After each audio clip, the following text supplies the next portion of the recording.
Hi friends, ಎಲ್ಲರಿಗೂ ನಮಸ್ಕಾರ. Bengaluru metro rail corporation ಲಿಮಿಟೆಡ್ನಲ್ಲಿ ಖಾಲಿ ಇರುವಂಥ ಹುದ್ದೆಗಳ ನೇಮಕಾತಿಗಾಗಿ ಅಧಿಸೂಚನೆ ಹೊರಡಿಸಿರುವಂಥದ್ದು. ಅಧಿಸೂಚನೆಯ ಸಂಪೂರ್ಣ ಮಾಹಿತಿ ಈ ವಿಡಿಯೋದೊಳಗಿರ್ತದೆ, ಹಾಗಾಗಿ ವಿಡಿಯೋ ಕೊನೆ ತನಕ ನೋಡ್ರಿ. ಮೇಂಟೈನರ್ ಅಂತ ಹುದ್ದೆಗಳು ಖಾಲಿ ಇರುವಂಥದ್ದು. ಒಟ್ಟಾರೆಯಾಗಿ 150 ಹುದ್ದೆಗಳು ಖಾಲಿ ಇರುವಂಥದ್ದು. 150 ಮೇಂಟೈನರ್ ಹುದ್ದೆಗಳು ಖಾಲಿ ಇರುವಂಥದ್ದು ಸ್ನೇಹಿತರೆ. ಈ ಹುದ್ದೆಗಳಿಗೆ ಮಾಜಿ ಸೈನಿಕರು ಮಾತ್ರ ಅರ್ಜಿ ಸಲ್ಲಿಸತಕ್ಕದ್ದು. ಮಾಜಿ ಸೈನಿಕ ಅಭ್ಯರ್ಥಿಗಳು ಮಾತ್ರ ಈ ಹುದ್ದೆಗಳಿಗೆ ಅರ್ಜಿ ಸಲ್ಲಿಸ್ಲಕ್ಕ ಎಲಿಜಿಬಲ್ ಇರ್ತಾರೆ. ಮಾಜಿ ಸೈನಿಕರನ್ನ ಹೊರತುಪಡಿಸಿ ಉಳಿದಿರ್ತಕ್ಕಂಥ ಯಾವುದೇ ಅಭ್ಯರ್ಥಿಗಳು ಈ ಹುದ್ದೆಗಳಿಗೆ ಅರ್ಜಿ ಸಲ್ಲಿಸ್ಲಕ್ಕ ಎಲಿಜಿಬಲ್ ಇರಂಗಿಲ್ಲ ಸ್ನೇಹಿತರೆ. ಓಕೆ ರೀ, ಇವು ಕಾಂಟ್ರಾಕ್ಟ್ ಬೇಸ್ಡ್ ಜಾಬ್ ಸ್ನೇಹಿತರೆ. ಇವು ಪರ್ಮನೆಂಟ್ ಜಾಬ್ ಅಲ್ಲ, ಇವು ಕಾಂಟ್ರಾಕ್ಟ್ ಬೇಸ್ಡ್ ಜಾಬ್ ಸ್ನೇಹಿತರೆ. ಅಂದ್ರೆ ತಾತ್ಕಾಲಿಕ ಹುದ್ದೆಗಳು, ಇವು ಕಾಯಂ ಹುದ್ದೆಗಳು ಅಲ್ಲ. ನೆಕ್ಸ್ಟ್, ಈ ಹುದ್ದೆಗಳಿಗೆ ಇಲ್ಲೊಂದು ಅಫೀಷಿಯಲ್ ವೆಬ್ಸೈಟ್ ಕೊಟ್ಟಾರ ನೋಡ್ರಿ. ಈ ಅಫೀಷಿಯಲ್ ವೆಬ್ಸೈಟ್ಗೆ ಹೋಗಿ ಆನ್ಲೈನ್ ಮುಖಾಂತರ ಅರ್ಜಿ ಸಲ್ಲಿಸಬೇಕು. ಅರ್ಜಿ ಸಲ್ಲಿಸ್ಲಕ್ಕ ಕೊನೆಯ ದಿನಾಂಕ ಮೇ 22, 2025 ಆಗಿರ್ತದೆ. ಆನ್ಲೈನ್ ಮುಖಾಂತರ ಅರ್ಜಿ ಸಲ್ಲಿಸ್ಲಕ್ಕ ಕೊನೆಯ ದಿನಾಂಕ ಮೇ 22, 2025 ಆಗಿರ್ತದೆ. ಆನ್ಲೈನ್ನಲ್ಲಿ ಅರ್ಜಿ ಸಲ್ಲಿಸಿದ ಮೇಲೆ ಒಂದು ಅಪ್ಲಿಕೇಶನ್ ಜನರೇಟ್ ಆಗ್ತದ್ರಿ. ಆ ಅಪ್ಲಿಕೇಶನ್ ಫಾರ್ಮ್ ಅನ್ನು ನೀವು ಮೇ 27, 2025 ಒಳಗಾಗಿ ಈ ಮೆಟ್ರೋ ರೈಲ್ ಕಾರ್ಪೊರೇಷನ್ ಲಿಮಿಟೆಡ್ಗೆ ತಲುಪುವಂಗೆ ನೀವು ಕಳಿಸ್ಬೇಕು ಸ್ನೇಹಿತರೆ. ಆನ್ಲೈನ್ನಲ್ಲಿ ಅರ್ಜಿಯನ್ನು ಸಬ್ಮಿಟ್ ಮಾಡಿರ್ತೀರಲ್ರಿ, ಸಬ್ಮಿಟ್ ಮಾಡಿದ ಮೇಲೆ ಒಂದು ಅಪ್ಲಿಕೇಶನ್ ಜನರೇಟ್ ಆಗ್ತದೆ. ಆ ಅಪ್ಲಿಕೇಶನ್ ಪ್ರಿಂಟ್ ತೊಗೊಂಡು ಈ ಬೆಂಗಳೂರು ಮೆಟ್ರೋ ರೈಲ್ ಕಾರ್ಪೊರೇಷನ್ಗೆ ಕಳಿಸ್ಬೇಕು ಸ್ನೇಹಿತರೆ. ಯಾವ ಅಡ್ರೆಸ್ಗೆ ಕಳಿಸ್ಬೇಕು, ಆಮೇಲೆ ಆ ಅಪ್ಲಿಕೇಶನ್ ಜೊತೆಗೆ ಯಾವ ಯಾವ ಡಾಕ್ಯುಮೆಂಟ್ಸ್ಗಳ ಲಗತ್ತಿಸ್ಬೇಕಂತ ಅನ್ನೋದಕ್ಕೆ ಸಂಬಂಧಿಸಿದಂಗೆ ನೆಕ್ಸ್ಟ್ ಹೇಳ್ತೀನಿ ಸ್ನೇಹಿತರೆ.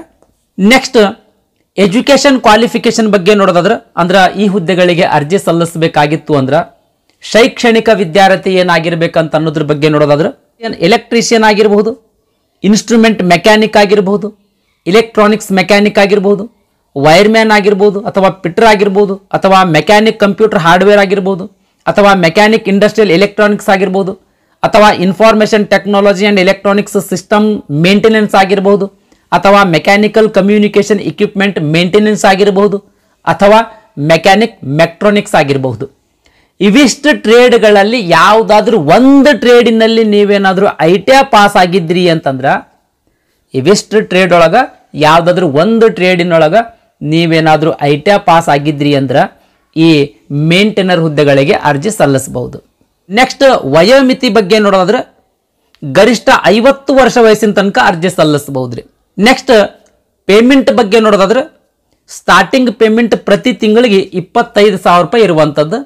ಪ್ರತಿ ವರ್ಷ 3% ಸ್ಯಾಲರಿ ಇನ್ಕ್ರಿಮೆಂಟ್ ಮಾಡ್ತಾರೆ. ಈ 25,000 ಬೇಸಿಕ್ ಪೇಮೆಂಟ್ ಸ್ನೇಹಿತರೆ. ಇದ್ರ ಮೇಲೆ ಅಲವೆನ್ಸಸ್ಗಳು ಕೂಡ ನೀಡಲಾಗ್ತದೆ. ನೆಕ್ಸ್ಟ್, ಅರ್ಜಿ ಶುಲ್ಕದ ಬಗ್ಗೆ ನೋಡೋದಾದ್ರೆ ಯಾವುದೇ ರೀತಿಯ ಅರ್ಜಿ ಶುಲ್ಕ ಇರಂಗಿಲ್ಲ ಸ್ನೇಹಿತರೆ. ನೆಕ್ಸ್ಟ್, ನೇಮಕಾತಿ ಹಂತಗಳ ಬಗ್ಗೆ ನೋಡೋದಾದ್ರೆ ರಿಟರ್ನ್ ಎಕ್ಸಾಮ್ ಇರ್ತದೆ, ಆಮೇಲೆ ಇಂಟರ್ವ್ಯೂ ಇರ್ತದೆ, ನೆಕ್ಸ್ಟ್ ಮೆಡಿಕಲ್ ಎಕ್ಸಾಮ್ ಮತ್ತು ಡಾಕ್ಯುಮೆಂಟ್ ವೆರಿಫಿಕೇಶನ್. 4 ಹಂತಗಳ ಆಧಾರದ ಮೇಲೆ ನೇಮಕಾತಿ ಮಾಡ್ಕೊಳ್ತಾರೆ. ಮೊದಲನೇದಾಗಿ ಎಕ್ಸಾಮಿನೇಷನ್ ಬಗ್ಗೆ ನೋಡೋದಾದ್ರೆ 100 ಮಾರ್ಕ್ಸಿಂದ ಎಕ್ಸಾಮಿನೇಷನ್ ಇರುವಂಥದ್ದು. ಜನರಲ್ ನಾಲೆಜ್ಗೆ ಸಂಬಂಧಿಸಿದಂಗೆ 30 ಮಾರ್ಕ್ಸಿಂದ ಅಂಕಗಳನ್ನು ಕೇಳಲಾಗ್ತದೆ. ರೀಸನಿಂಗ್ ಆ್ಯಂಡ್ ಅನಲೈಟಿಕ್ಸಿಗೆ ಸಂಬಂಧಪಟ್ಟಂಗೆ 30 ಅಂಕಗಳು, ಟೆಕ್ನಿಕಲ್ ಪ್ರಾಫಿಸಿಯನ್ಸಿಗೆ ಸಂಬಂಧಿಸಿದಂಗೆ 40 ಅಂಕಗಳು. ಈ ರೀತಿ ಒಟ್ಟಾರೆಯಾಗಿ 100 ಮಾರ್ಕ್ಸಿಂದ ಎಕ್ಸಾಮಿನೇಷನ್ ಇರುವಂಥದ್ದು. ಈ ಎಕ್ಸಾಮ್ ಇಂಗ್ಲೀಷ್ ಭಾಷೆಯಲ್ಲಿ ಮಾತ್ರ ಇರ್ತದ್ರಿ, ಕನ್ನಡ ಭಾಷೆಯೊಳಗೆ ಎಕ್ಸಾಮ್ ಇರಂಗಿಲ್ಲ ಸ್ನೇಹಿತರೆ. 120 ನಿಮಿಷ ಸಮಯಾವಕಾಶ ಇರ್ತದೆ, ಅಂದ್ರೆ 2 ತಾಸು ಸಮಯಾವಕಾಶ ಇರ್ತದೆ. ಈ ಎಕ್ಸಾಮ್ಗೆ ನೆಗೆಟಿವ್ ವ್ಯಾಲ್ಯೂಯೇಷನ್ ಕೂಡ ಇರ್ತದೆ ಸ್ನೇಹಿತರೆ. ಅಂದ್ರೆ ಕ್ವಶನ್ಸ್ MCQ ಪ್ಯಾಟರ್ನ್ದು ಇರ್ತಾವೆ. ಅಂದ್ರೆ ಒಂದು ಪ್ರಶ್ನೆಗೆ 4 ಆಪ್ಷನ್ಸ್ಗಳಿರ್ತಾವೆ, ಅದರೊಳಗೆ ಒಂದು ಸರಿಯಾದ ಉತ್ತರ ಟಿಕ್ ಮಾಡೋದಿರ್ತದೆ. ಇನ್ ಕೇಸ್ ಸರಿಯಾದ ಉತ್ತರ ಟಿಕ್ ಮಾಡುವಲ್ಲಿ ನೀವೇನಾದರೂ ತಪ್ಪು ಉತ್ತರ ಟಿಕ್ ಮಾಡಿದ್ರಿ ಅಂತ ತಿಳ್ಕೊಳ್ರಿ, ನೀವು ತೆಗೆದುಕೊಂಡಿರ್ತಕ್ಕಂಥ ಅಂಕಗಳಲ್ಲಿ ಪ್ರತಿ ತಪ್ಪು ಉತ್ತರಕ್ಕೆ 0.25 ಮಾರ್ಕ್ಸ್ ಡಿಡಕ್ಟ್ ಮಾಡ್ತಾರೆ.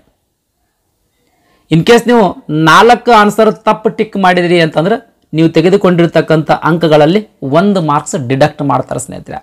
ಈ ರೀತಿ ನೆಗೆಟಿವ್ ವ್ಯಾಲ್ಯೂಯೇಷನ್ ಕೂಡ ಇರುವಂಥದ್ದು. ಈ ರಿಟರ್ನ್ ಎಕ್ಸಾಮಿನೇಷನ್ನಲ್ಲಿ ಅತಿ ಹೆಚ್ಚು ಅಂಕ ಗಳಿಸಿರ್ತಕ್ಕಂಥ ಅಭ್ಯರ್ಥಿಗಳನ್ನು ಇಂಟರ್ವ್ಯೂ ಅಥವಾ ಸ್ಕಿಲ್ ಟೆಸ್ಟಿಗೆ ಸೆಲೆಕ್ಟ್ ಮಾಡ್ತಾರೆ.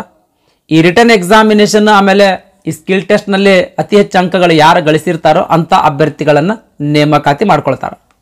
ನೆಕ್ಸ್ಟ್, ಆನ್ಲೈನ್ನಲ್ಲಿ ಏನು ಅಪ್ಲಿಕೇಶನ್ ಹಾಕಿರ್ತೀರಲ್ರಿ ಅದರದೊಂದು ಪ್ರಿಂಟ್ ತೊಗೊಂಡು ಈ BMRCLಕ್ಕೆ ಕಳಿಸ್ಬೇಕಂತ ಹೇಳಿದ್ದೆ. ಯಾವ ಅಡ್ರೆಸ್ಗೆ ಕಳಿಸ್ಬೇಕು ಅಂತಂದ್ರೆ ದ ಜನರಲ್ ಮ್ಯಾನೇಜರ್ HR ವಿಭಾಗ, Bengaluru metro rail corporation limited, 2nd floor, BMTC complex, KH road, Shantinagar, Bengaluru 560027 ಈ ಅಡ್ರೆಸ್ಗೆ ಕಳಿಸ್ಬೇಕ್ರಿ. ಈ ಅಪ್ಲಿಕೇಶನ್ ಜೊತೆಗೆ ಏನೇನು ಡಾಕ್ಯುಮೆಂಟ್ಸ್ಗಳು ಲಗತ್ತಿಸ್ಬೇಕಂತ ಅನ್ನೋದ್ರ ಬಗ್ಗೆ ನೋಡೋದಾದ್ರೆ ಅಪ್ಲಿಕೇಶನ್ ಇರ್ತದಲ್ರಿ, ಆ ಅಪ್ಲಿಕೇಶನ್ ಮೇಲೆ ಲೇಟೆಸ್ಟ್ ಈಗಿಂದು ನಿಮ್ಮದು ಫೋಟೋ ಅಂಟಿಸ್ರಿ. ಆಮೇಲೆ ಆಧಾರ್ ಕಾರ್ಡ್ ಆಗಿರ್ಬೋದು, ನಿಮ್ಮದು SLC marks card, ITAD marks card, caste certificate, ಆಮೇಲೆ ಏನಾದರೂ ರಿಸರ್ವೇಷನ್ ಕೋರ್ತಿದ್ರಿ ಅಂದ್ರೆ ಅದಕ್ಕೆ ಸಂಬಂಧಿಸಿದಂಥ ಸರ್ಟಿಫಿಕೇಟ್, ಎಲ್ಲ ಸರ್ಟಿಫಿಕೇಟ್ಗಳ ಮೇಲೆ ಸೆಲ್ಫ್ ಅಟೆಸ್ಟೆಡ್ ಮಾಡಿ ಈ ಅಪ್ಲಿಕೇಶನ್ಗೆ ಲಗತ್ತಿಸಿ ಈ ಏನು ಅಡ್ರೆಸ್ ಹೇಳಿನಲ್ರಿ ಈ ಅಡ್ರೆಸ್ಗೆ ಕಳಿಸ್ಬೇಕು ಸ್ನೇಹಿತರೆ. ಒಂದು ಎನ್ವೆಲಪ್ನಾಗ ಹಾಕಿ ಅಪ್ಲಿಕೇಶನ್ ಏನು ಕಳಿಸ್ತಿರಲ್ರಿ ಆ ಎನ್ವೆಲಪ್ ಮೇಲೆ application for the post of maintainer ಅಂತ ಈ ರೀತಿ ಬೋಲ್ಡ್ ಆಗಿ ಬರ್ದಿಗೆಸಿಂದ ಕಳಿಸ್ಬೇಕು ಸ್ನೇಹಿತರೆ. ಅಪ್ಲಿಕೇಶನ್ ಮೇ 27, 2025 ಒಳಗಾಗಿ ಈ BMRCLಕ್ಕೆ ಮುಟ್ಟಿರ್ಬೇಕು ಸ್ನೇಹಿತರೆ, ತಲುಪಿರ್ಬೇಕು. ಓಕೆ ರೀ, ಇದಿಷ್ಟು ಬೆಂಗಳೂರು ಮೆಟ್ರೋ ರೈಲ್ ಕಾರ್ಪೊರೇಷನ್ ಲಿಮಿಟೆಡ್ನಲ್ಲಿ ಖಾಲಿ ಇರುವಂಥ ಮೇಂಟೈನರ್ ಹುದ್ದೆಗಳ ನೇಮಕಾತಿಗಾಗಿ ಹೊರಡಿಸಿರುವಂಥ ಅಧಿಸೂಚನೆಯ ಸಂಪೂರ್ಣ ಮಾಹಿತಿಯಾಗಿತ್ತು. ಈ ವಿಡಿಯೋ ನಿಮ್ಗೆ ಇಷ್ಟ ಆಗಿತ್ತು ಅಂದ್ರೆ ದಯಮಾಡಿ ಲೈಕ್ ಬಟನ್ ಮೇಲೆ ಪ್ರೆಸ್ ಮಾಡಿರಿ. ಅದೇ ರೀತಿ ನಿಮ್ಮ ಫ್ರೆಂಡ್ಸರಿಗೂ ಕೂಡ ಶೇರ್ ಮಾಡಿರಿ ಅಂತ ವಿನಂತಿಸಿಕೊಳ್ತಾ ಇವತ್ತಿನ ವಿಡಿಯೋ ಮುಗಿಸ್ತಾ ಇದ್ದೀನಿ. ಧನ್ಯವಾದಗಳು.